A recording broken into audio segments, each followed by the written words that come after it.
Hello दोस्तों, नमस्कार। आप सभी लोगों का बहुत बहुत स्वागत है एग्जाम लवर्स पर। मैं हूं राजन महाजन और फीफा वर्ल्ड कप 2022 से रिलेटेड एक बहुत इंटरेस्टिंग वीडियो होने वाला है आपका। और इसमें मैं आपको फीफा वर्ल्ड कप 2022 से रिलेटेड डिटेल इन्फॉर्मेशन बताने वाला हूं। और आपका फीफा वर्ल्ड कप जो 2022 का फाइनल कल आपका हो चुका है, जिसमें अर्जेंटीना और फ्रांस के बीच फाइनल मैच था, जिसमें अर्जेंटीना ने पेनाल्टी शूटआउट में इस जीत को हासिल किया। और साथ ही साथ फीफा वर्ल्ड कप का कल यानी आपका देख सकते हैं हम लोग 18 दिसंबर को समापन हो गया। तो चलिए आज फीफा पर हम लोग बात करते हैं। फीफा वर्ल्ड कप जीतने के बाद कुछ इस तरह लियोन मेसी आप देख सकते हैं ट्रॉफी को चूम रहे हैं, यानी लियोन मेसी अर्जेंटीना के कप्तान हैं। और ये जो फीफा वर्ल्ड कप का फाइनल था फ्रांस वर्सेस अर्जेंटीना था, जिसमें 10 नंबर की जर्सी पहने फ्रांस के आपके एम्बाप्पे और 10 नंबर की जर्सी पीछे पहने आप देख सकते हैं नंबर अर्जेंटीना के आपके लियोनेल मेसी। इन दोनों के बीच एक शानदार टक्कर थी और गोल्डन बूट को लेकर भी इनकी रेस थी। इसमें जो रेस थी उसमें अर्जेंटीना आपका जीता और अर्जेंटीना की जीत में आप देख सकते हैं लियोन मेसी का बहुत महत्वपूर्ण योगदान रहा। लियोन मेसी अर्जेंटीना के सबसे और दुनिया के माने जाने खिलाड़ियों में से एक है और उनका क्रिस्टियानो रोनाल्डो के साथ आप देखें नाम जोड़ा जाता है कि क्रिस्टियानो रोनाल्डो जैसे थे, उनसे कहीं ज़्यादा इनकी साइलेंट हैं। बट कहते हैं ना कि थोड़ा सा साइलेंट वाले आदमी कभी कभी ज़्यादा फायर कर देते हैं, तो मैसी ऐसे ही हैं। और इनने फिर एक बार फिर से अर्जेंटीना के लिए 4 बार का सूखा जिनका वर्ल्ड कप का था आज पूरा कर दिया। और इसके बाद अर्जेंटीना तीसरी बार यानी 92 ईयर का जो फीफा का इतिहास है उसमें तीसरी बार अर्जेंटीना विजेता बनती है।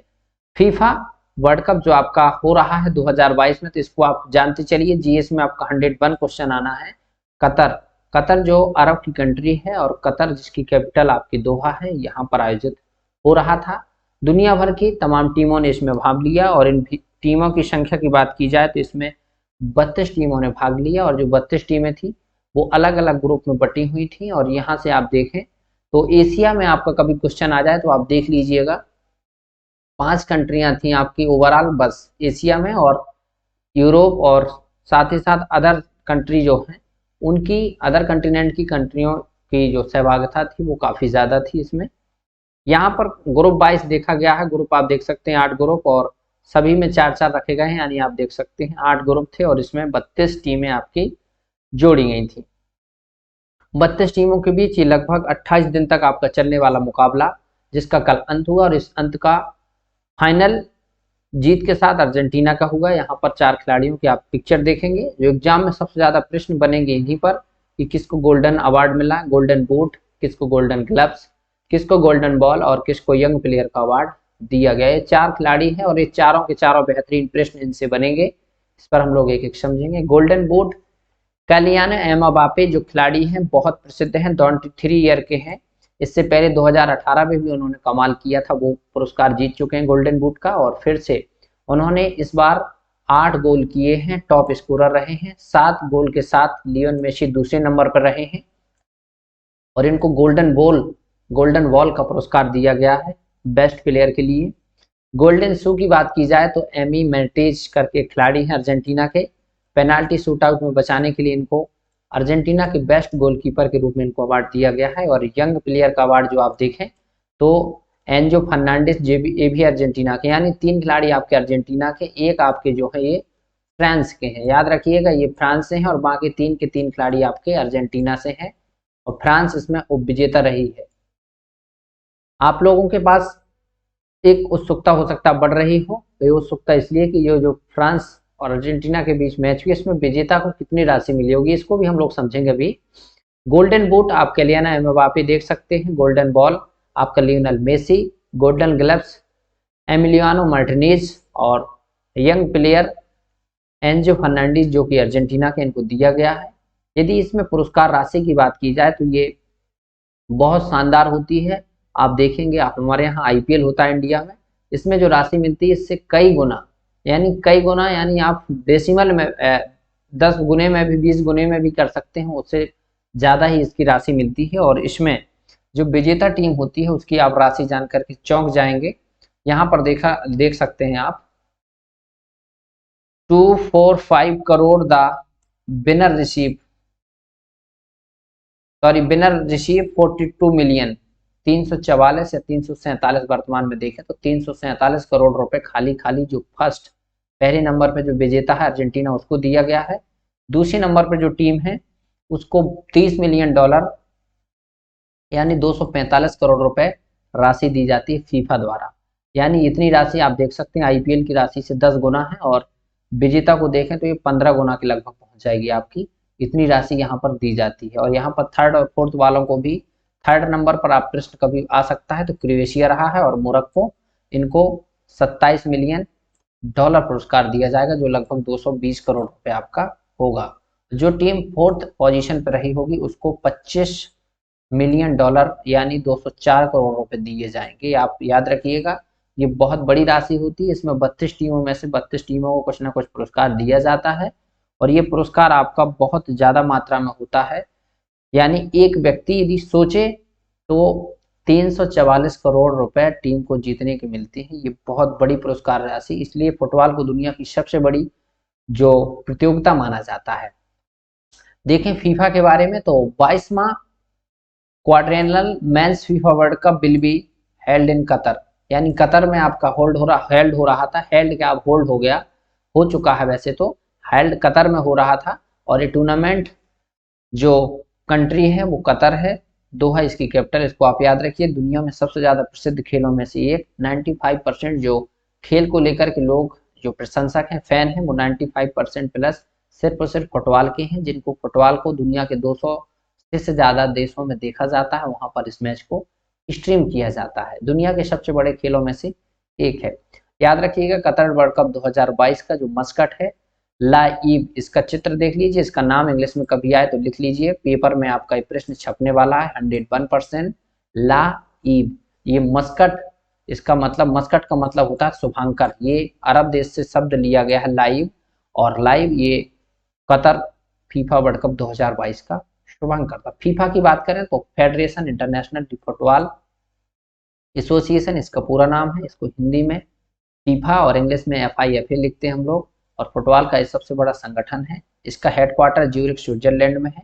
वर्तमान में इसके अध्यक्ष गियानो इन्फेंटो हैं, और इसका आयोजन जो फीफा का हो रहा है 1930 में तब से शुरू हो रहा है। उरुग्वे में 1930 से पहली बार फीफा वर्ल्ड कप का आयोजन शुरू किया गया था। दुनिया भर के 200 से ज्यादा देश इसमें भाग करते हैं, और फीफा का जो 20 नवंबर से उद्घाटन हुआ, और 20 नवंबर के उद्घाटन के साथ मैच शुरू हो गए, उस दौर शुरू हुआ, और कल इसकी फाइनल सेरेमनी 18 दिसंबर को थी, जिसमें भारत की तरफ से दीपिका पादुकोण के द्वारा, और यहाँ पर फीफा से जुड़े अधिकारी दोनों खड़े हुए हैं, इनके द्वारा अनावरण किया गया है ट्रॉफी का। और ये फीफा की ट्रॉफी अनावरण का प्रश्न बनेगा कि भारत की ऐसी कौन सी पहली महिला है या पहली कलाकार हैं जिनको अनावरण के लिए आमंत्रित किया गया, तो दीपिका पादुकोण। याद रखिएगा प्रश्न आपका पक्का बनेगा। कतर में बहुत शानदार शानदार स्टेडियम बनाए गए थे, 10 साल लग जाते हैं इस प्रकार की प्रतियोगिता को ऑर्गेनाइज कराने के लिए, व्यवस्थाएं बनाने के लिए, और कतर ने भरसक प्रयास किया। और दुनिया के सबसे महंगे जो फीफा वर्ल्ड कप है वो कतर का हुआ है। यहाँ पर आप देखें 220 आपका US डॉलर, 220 बिलियन डॉलर यहाँ पर आप देखें, ये आपका है यहाँ पर खर्च, इसको आप देखिए बहुत शानदार तरीके से कतर फीफा वर्ल्ड कप आपका आयोजित किया गया। कतर आप यहाँ पर देख सकते हैं, ये यहाँ पर आपका एक कंट्री है कतर, ये छोटा सा यहाँ चित्र आप देखें, खाड़ी देश की एक कंट्री है कतर, एकदम छोटा सा क्षेत्रफल है, और इसका क्षेत्रफल बहुत ज्यादा नहीं है, छोटा सा देश है, 28 से 29 लाख यहाँ की सिर्फ जनसंख्या है। और इस प्रकार से कतर में देखें तो ये वहाँ की 95% जनसंख्या सिर्फ और सिर्फ कतर की कैपिटल दोहा में रहती है, और बाकी ये जो कतर कंट्री है वो पेट्रोल जो आयात है उसी पर निर्भर है, ज्यादातर इसकी व्यवस्थाएं इसी पर निर्भर है, लेकिन इसकी अर्थव्यवस्था काफी मजबूत है, और इसी के साथ फीफा जैसी इतनी बड़ी विश्व स्तरीय प्रतियोगिता कराने में कतर सफल रहा। हालांकि कतर जो वर्ल्ड कप था फीफा वो काफी चर्चा में रहा, काफी इसका बायकॉट भी किया गया, विरोध भी किया गया कि दुनिया भर के जो देश हैं जो माइग्रेंट वर्कर थे उनकी इसमें डेथ हुई है, और डेथ के साथ साथ इसीलिए बायकॉट कतर, क्योंकि वहां पर जो ओलंपिक हो रहा है, फीफा हो रहा था, ओलंपिक दिमाग से जा नहीं रहा है, फीफा हो रहा था आपका, तो फीफा जो वर्ल्ड कप था उसमें बहुत सारे जो यूरोपीय देश के लोग देखने आ रहे थे मैच, उनके लिए बहुत सारी बंदियां की गई, साथ ही साथ माइग्रेंट वर्कर की डेथ के बाद यहाँ पर काफी बायकॉट किया गया। फिलहाल फाइनल हो चुका है, अब सिर्फ बातें बाकी हैं, और फाइनल से पहले एक थोड़ा सा दिल को दुखाने वाला दृश्य आपने देखा होगा। पुर्तगाल आपकी जो हार गई थी उसके सीन को आप देख सकते हैं। क्रिस्टियानो रोनाल्डो का ये अंतिम फीफा वर्ल्ड कप था, उनके इमोशन को आप देख सकते हैं। और इसके साथ दुनिया के बेहतरीन जो फुटबॉलर थे क्रिस्टियानो रोनाल्डो, उनका एक कैरियर का अंत हुआ। और साथ ही साथ यहाँ पर आप देखें तो क्रिस्टियानो रोनाल्डो, लियोन मेसी, ये दुनिया के दो बेहतरीन खिलाड़ी अब आपको विश्व स्तरीय प्रतियोगिताओं में देखने को नहीं मिलेंगे। इनका ये अंतिम टूर्नामेंट था। लियोन मेसी ने तो अपना सपना 4 वर्ल्ड कप के बाद 5वें में पूरा कर लिया, लेकिन अभी क्रिस्टियानो रोनाल्डो का सपना अपना बाकी रहा। साथ ही साथ 26 मैचों में इन्होंने मेजबानी की, 26 मैच खेल चुके हैं ये लियोन मेसी। और इसके साथ ये दुनिया के पहले ऐसे खिलाड़ी जिन्होंने सबसे ज़्यादा मैच खेले। सबसे बड़ी बात कि इनके 2 बार गोल्डन बॉल का पुरस्कार मिल चुका है, यानी 2014 में भी गोल्डन बॉल का पुरस्कार मिला था और 2022 में भी इनको गोल्डन बॉल का पुरस्कार मिल चुका। क्रिस्टियानो रोनाल्डो आप जाने माने फुटबॉलर हैं और इनको दुनिया में और भारत के बहुत सारे इनके फैन हैं। ट्विटर और इंस्टाग्राम पर इनके सबसे ज़्यादा दुनिया में फॉलोअर हैं। नेक्स्ट यदि और बात की जाए तो नेक्स्ट आपका 2026 में जो वर्ल्ड कप होना है फीफा, ये आपका होगा कनाडा, यूएसओ और मैक्सिको, ये 3 कंट्री मिलकर एक साथ होल्ड करेंगी। 23 नंबर का होगा, इसको आप याद रखिएगा, पेपर में पूछा जाएगा। ये अभी आपका 22 में संपन्न हुआ है और इससे पहले 2018 में रसिया में हुआ था, जिसमें आपका फ्रांस विजेता बना था और क्रोएशिया उपविजेता। क्रोएशिया आपका इस बार तीसरे नंबर पर रहा है। ये थी आपकी फीफा वर्ल्ड कप 2022 से रिलेटेड महत्वपूर्ण जानकारी। आई होप कि आप लोगों को इन्फॉर्मेशन पसंद आई होगी। वीडियो लाइक करें, अच्छा लगता है तो, चैनल पर नए हैं तो चैनल को सब्सक्राइब करें। और हाँ, मैच बहुत शानदार हुआ, बहुत बढ़िया से दोनों टीमों के बीच मैच खेला गया। पेनाल्टी शूटआउट में जीत का मतलब बहुत ज़्यादा सहयोग की बात होती है। बहुत बड़ा मैच हो गया, 120 मिनट तक चला, वैसे तो 90 मिनट का होता है। और फीफा, ये आप लोगो देख सकते हैं, इसमें कतर लिखा है, याद रखिएगा। कतर आपका पूछा जाएगा, अर्जेंटीना पूछा जाएगा और अर्जेंटीना के खिलाड़ी का नाम लियोन मेसी, ये भी पूछा जाएगा। साथ ही साथ यहाँ पर ये जो गोल्डन बूट वाला पुरस्कार है ये पूछा जाएगा। बॉल वाला तो मैंने आपको बता दिया। इसके बाद यहाँ पर पुरस्कार राशि की तो कभी प्रश्न पूछा नहीं गया है। ये पूछा जाएगा कि किस नंबर का हुआ था, तो 22 नंबर का। और पुरुष का हुआ था 4 साल बाद होता है, 22 में हुआ, अब 26 में होगा। आप इसको जानते चले। लाइए भी इसका मस्कट है और फीफा के बारे में हम लोगों ने समझ लिया है। आई होप कि पूरा का पूरा वीडियो आपको समझ में आया होगा। ऐसे ही महत्वपूर्ण और एग्जाम ओरिएंटेड वीडियो देखने के लिए जुड़े रहिए एग्जाम लवर्स के साथ। वीडियो अच्छा लगता है तो लाइक करें, चैनल पर नए तो चैनल को सब्सक्राइब करें। जुड़े रहने के लिए आप सभी लोगों का धन्यवाद।